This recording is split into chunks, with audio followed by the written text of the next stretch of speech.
Barack Obama in 2004 was totally unknown. People were saying, I don't know who this guy is. I wonder why they picked him.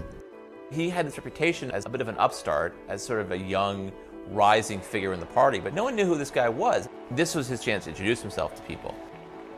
Tonight is a particular honor for me because, let's face it, my presence on this stage is pretty unlikely. My father was a foreign student, born and raised in a small village in Kenya. What makes a great political speech is if you can somehow fold your story into this larger American story. The next thing he says is about his mother's family. His grandfather fought in World War II. He used the GI Bill. They settled in Kansas, so white people could say, he's just like us. My parents shared not only an improbable love, they shared an abiding faith in the possibilities of this nation. I stand here knowing that my story is part of the larger American story, that I owe a debt to all of those who came before me, and that in no other country on earth is my story even possible.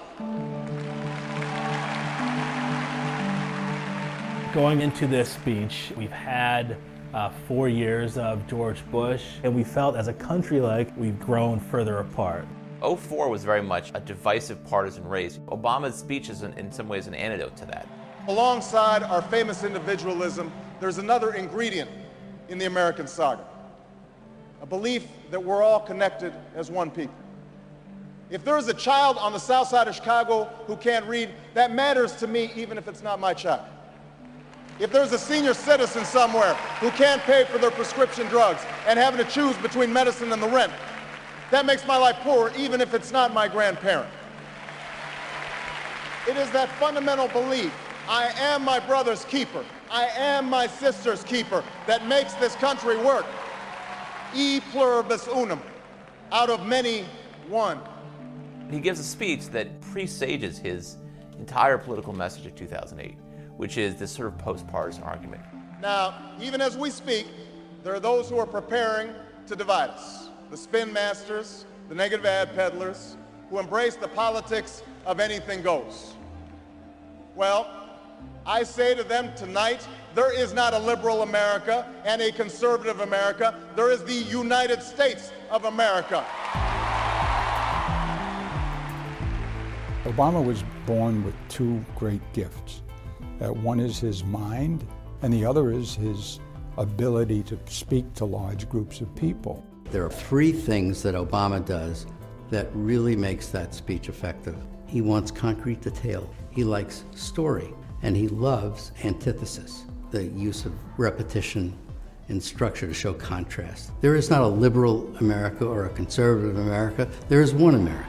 There is not a black America and a white America and Latino America and Asian America. There's the United States of America. The pundits like to slice and dice our country into red states and blue states, but I've got news for them too. We worship an awesome God in the blue states, and we don't like federal agents poking around in our libraries in the red states. We coach Little League in the blue states. And yes, we've got some gay friends in the red states. We are one people, all of us pledging allegiance to the Stars and Stripes, all of us defending the United States of America. The way he uses his hands, he actually points a lot and does a lot of this and a lot of this and a lot of that. In doing so, he gives off this sense of energy. I am new, I'm someone who is dynamic.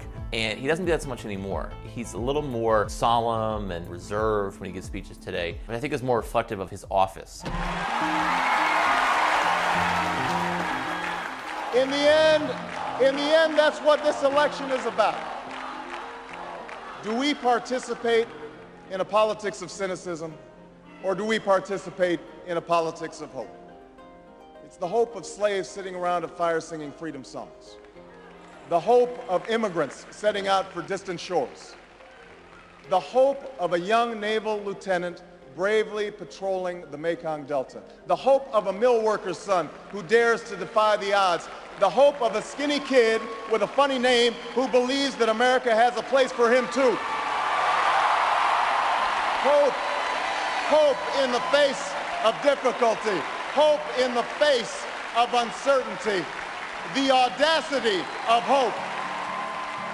His appearance at that convention, which was the best speech of the convention, better than John Kerry's, was electrifying, and without it, he wouldn't be president. I think sincerity means a lot. There are people who, when they speak the truth as they see it, and they're very effective doing that. I believe this country will reclaim its promise, and out of this long political darkness, a brighter day will come. Thank you very much, everybody. God bless you.